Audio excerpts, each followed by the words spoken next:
Changing Course by Sean O'Keefe, read by Sean O'Keefe and Nadia Zivkovich and Edelweiss O'Keefe. Tell me what happened. The woman down the end of the bed wore captain's bars, but aside from that, Caitlin didn't know the stranger from a bar of soap. She searched those impossibly green eyes for some kind of ulterior motive, but found nothing. She seemed sincere in her request. It baffled her. She wanted to shift to scratch her spine, but she was still restrained. It was still too soon after her accident. Her hands were pinned to her sides, her head in a brace. Her legs were strapped to the device that could flip her over like a pancake. The striker frame hadn't changed much in the centuries since it had been designed. It was designed to not only keep the patient immobile, but to prevent bed sores. It was also excellent for doctors to be able to flip the patient to minister to either side of their body. All it felt like to Caitlin was a gallows, a torture device that wouldn't even let her scratch her nose. Why it irked her so much was that Caitlin Ryan was a pilot, was being the operative term. Now, in her mind, she wasn't good for much. All the same, she was a damn good pilot. She had more talent in her little finger than the rest of her squadron combined. Her instructor was a man who didn't mince words, nor did he exaggerate. She still heard him in her ears.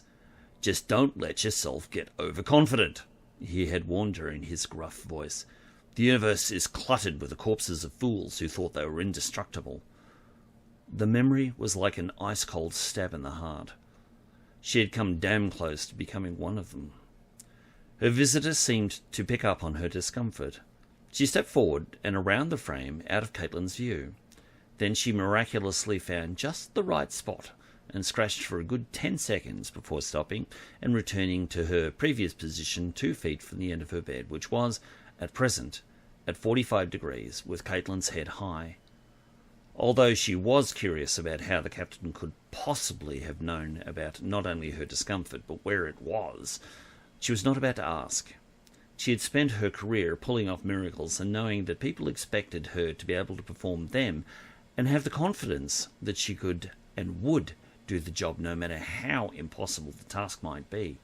She suddenly realized she was in the presence of someone like herself, someone who didn't believe in the impossible. The captain's question came back to her thoughts. Her respect for the woman with no name urged her to respond. They had to peel me off an asteroid," she said succinctly. She wasn't sure she wanted to relive it and let her annoyance show. The woman's eyes narrowed ever so slightly, just enough to tell Caitlin she was annoyed. She said nothing and didn't need to. "Okay then," she said. She thought back. "Where do I start?" The beginning is a good place, but you don't have to go all the way back to event 1. Caitlin chuckled a little at the unexpected mirth. "All right," she said quietly. Most fighters gleam. They are looked after with pride by their pilots, who usually groom them to perfection. They often add touches of artwork to their nose cones. Not the Spectre. Caitlin Ryan had spent years perfecting her personal fighter. A tweak here, an adjustment there, an oversized engine later.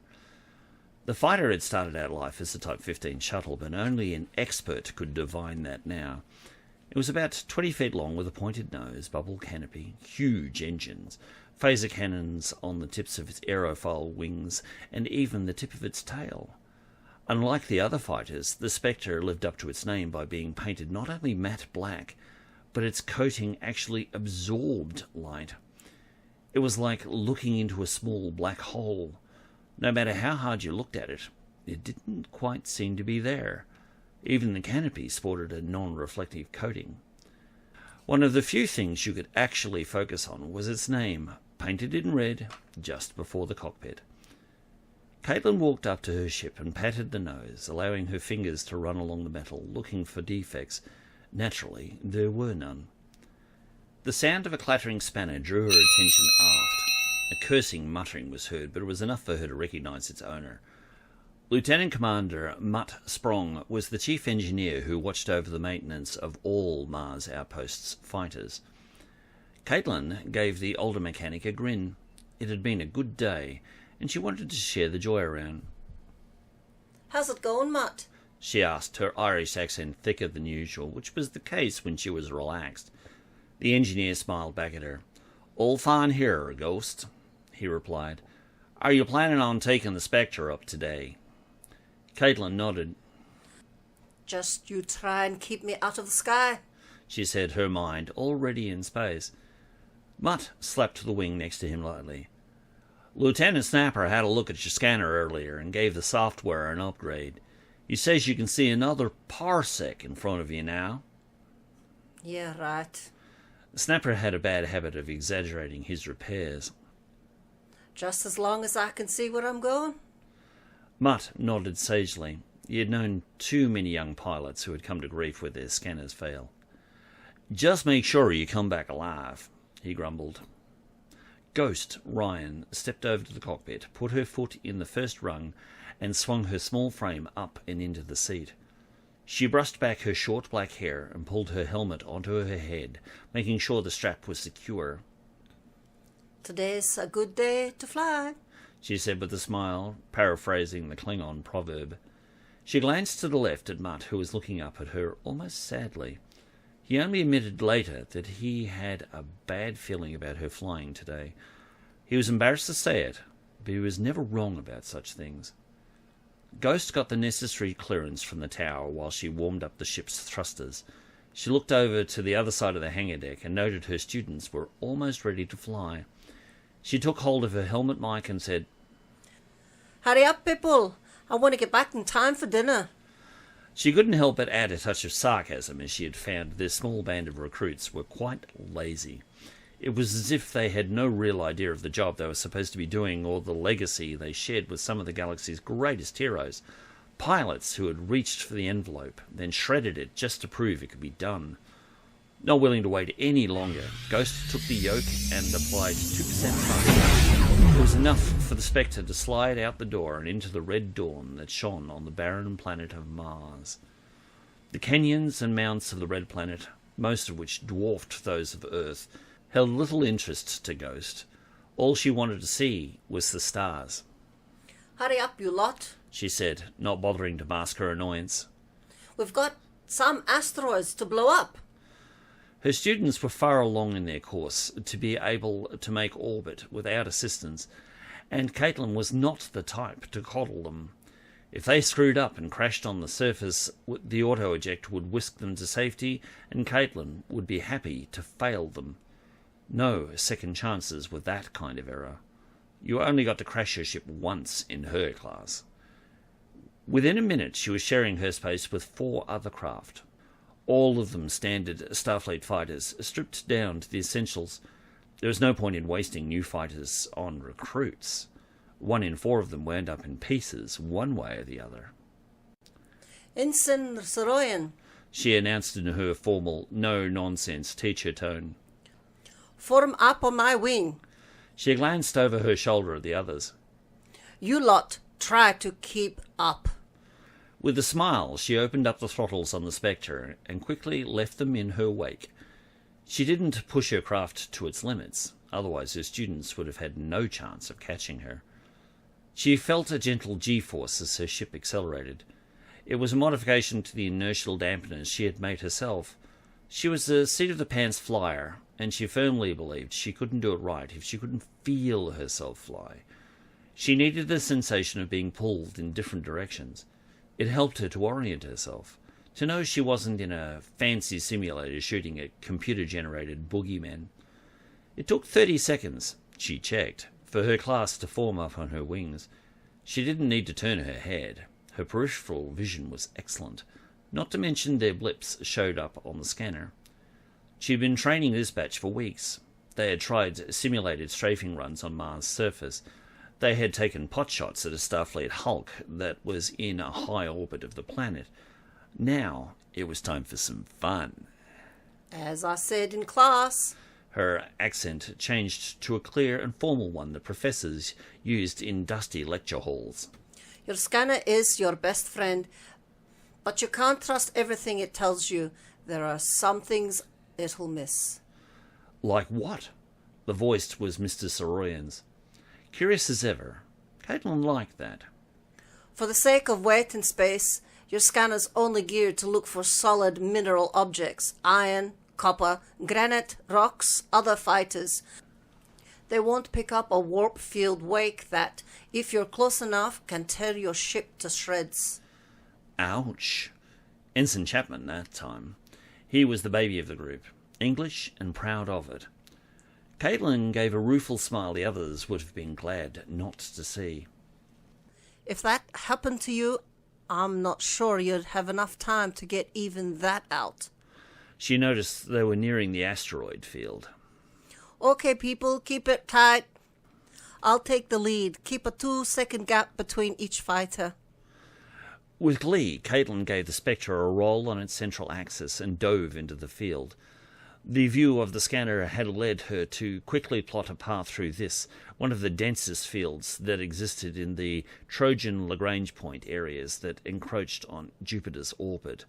Here it was dense enough to be considered a hazard to shipping. Most interstellar vessels avoided it. Yahoo! She gleefully cried as she began dodging rocks that varied in size from a golf ball to a starship.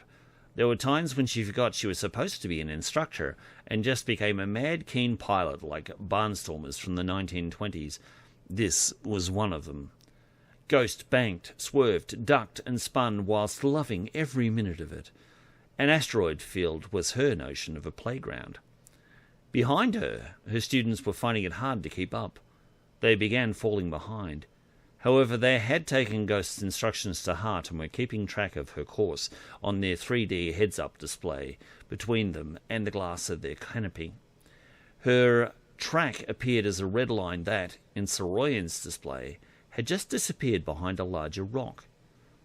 Ghost followed her 3D display whilst looking beyond it at the real world. She was going so fast she found she had no time to avoid what the scanner had missed. Behind the asteroid was a comet in the making, made mostly of ice. As such, it failed the computer's notice.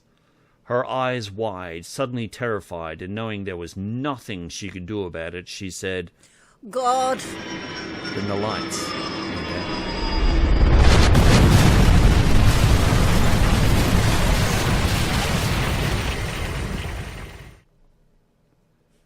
Going over it once more brought back the feelings she had done a lousy job of trying to suppress. The Federation's most decorated fighter pilot sobbed once and began to cry.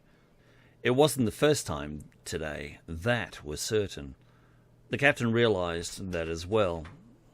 Caitlin was obviously oblivious to the tear stains she couldn't wipe away. Well, Dad was right. She said bitterly. He's always said I go at everything like a bull at a gate, and he was right. She raised her voice and shouted at the roof. That's right. Dad, you were right. The captain got the impression that Caitlin's father had passed on. Ghosts seemed to be shouting into heaven. She waited patiently for the broken form before her to continue. Her silent presence was beginning to get on Caitlin's nerves. What? She snapped. The corner of the captain's mouth quirked up just a little. I was waiting for the rest of the story, she said amiably. Caitlin had the sudden notion that the woman before her was deranged. What story? She cried. Behind her, the life signs readouts began rising. My back is stuffed. That's what the doctor said. Broken in 3 places. The tears kept flowing, but so did the anger. He told me I'll never fly again. The captain kept her gaze, her tone even. And you're okay with that? For a moment, the pain in Caitlin's back faded in comparison to the angst in her heart. No, I'm bloody not. She cried from the depths of her tormented soul. All I've ever wanted was to fly and serve the Federation. Now I can't do either. The last came out through a throat that was so tight the last word it came out in a squeak. Her tears left tracks down her face, which she could care less about this strange captain seeing. She wished she could free herself from the bed so she could smash something, anything. The captain gently nodded to herself. Caitlin was angry and broken, but she clearly hadn't given up. There was still a lot of fight in her. Do you know what happened to you after the accident? She offered. Curiosity overwhelmed the anguish, and Caitlin managed to rein in her feelings. Through gritted teeth, she said, No, nobody's told me anything. I see. The captain gave her a brief smile. I was on my way to Mars to see you when I heard the distress call from your students. They're fine, by the way. It was my ship that picked you up. We tracked your ship into the hangar bay and took your students on board. The doctor quickly told me your injuries were beyond her resources to heal, so we brought you back home to Earth. You're at Starfleet Headquarters Medical Center in San Francisco. Caitlin squeezed her eyes shut for a moment. She was glad to know her students were all right, but there were some things the captain had said that intrigued her. Damn the drugs, She thought. They were fogging her thinking. It took a moment, but once the information was assimilated, Caitlin took another look at her visitor. The captain was tall, about 6 feet, honey blonde hair in a ponytail, not quite regulation, and green eyes. Neither could be natural, but the combination made her striking. To top it off, she was clearly very fit. The one thing that caught her attention was that the captain referred to her ship as having a hangar deck, not a shuttle bay. That meant she could be only one person. Captain Piper, I presume? Your ship's the Millennium? Ingram class? I was training up some pilots for you. She tried to sound friendly, but the bitterness she felt overwhelmed her better graces. Well done, Commander. Piper said. I thought I'd given you enough clues. She gave her a smile as a reward. Caitlin looked away and out the window. All she could see from this angle was sky. It was where she wanted to be more than anything. I'm sorry I'm not much good to you now. She said sadly. She was finding it difficult to find some light, any light, in a world that had plunged into darkness. Her career prospects were gone. The only future she saw was as an invalid, living with her parents back in Belfast. Piper pursed her lips. I'm not sure about that. You know, I wasn't going to ask you to fly for me. Caitlin shot the captain a look that was a mixture of bewilderment and incredulity. What else would you have me doing then? Commander, you have the experience to be the leader of pilots I need on my ship. At Caitlin's continued look of confusion, she added, I need someone to run the control tower on the Millennium. I wanted that person to be a pilot and someone they would respect. I wanted that person to be you. And believe it or not, I still do. Are you serious? Caitlin said in amazement. I'm a broken bloody rag doll. I can't even stand up. That's true for now. However, I am a friend of the director here, Christine Chappell, and she has it on good report that your spinal cord's intact. You'll walk again after some rehabilitation. Your problem is that your system rejects most modern healing techniques. Your bones are going to have to mend the old-fashioned way. Ghosts didn't know whether to laugh or cry. So why did they say I can't fly? Piper shrugged. I'm not sure. Christine just told me that your bones are not going to heal perfectly, and there's a lot of soft tissue damage. You'll be able to walk, but you'll have to wear a brace and take it easy. With a sniff, Caitlin gave the captain a gallows laugh. Then I'm done in this service. No way Starfleet'll let me stay. Piper gave her a smile that told her she was capable of practically anything. Caitlin suddenly remembered she was talking to the flagship's captain. She was not someone to be trifled with. Not if I have it my way. When you're out of here, you'll continue your rehab on the Millennium under Dr. Andrus Taurus' care. She told me a good part of that will be fixing up your fighter. The comment made Caitlin stiffen. The Spectre's okay? No, Piper said. the Spectre's ready for the scrap heap. You really did a number on it. However, my chief engineer tells me she's not beyond hope. A thought came to her that she had forgotten. By the way, your scanner didn't pick up the protocomet because your new scanner software had bugs. The subroutine that governed water was missing. Scanner's pretty sure it was still in the beta testing stage. Caitlin saw red. How can that little bastard do that to me? Snapper's got to pay. He will, Commander. He's under investigation, as is his Commander Sprong. The rumour has it that they were using the squadron to make some money for the weapons companies. Beta testing in the real world. At the sight of Caitlin's ever more reddening face, she changed the subject. Now, when you're up to it, I want you to come and work for me. Caitlin thought about that for a moment before nodding her agreement. 10 minutes ago, the future seemed extremely bleak. Now, there was a light on the horizon. There's just one thing I got to do first. Piper raised a curious brow. What's that? She asked. Ghost looked her square in the eye. I have to break the nose of my mechanic first. The captain did her best to appear disapproving, but that mischievous look was still in her eye. Well then, I should get used to calling you Lieutenant Ryan then. Call me after you've been busted and I'll get you out. A smile spread across Caitlin's face. For that, I'll owe you a pint of Guinness, Captain.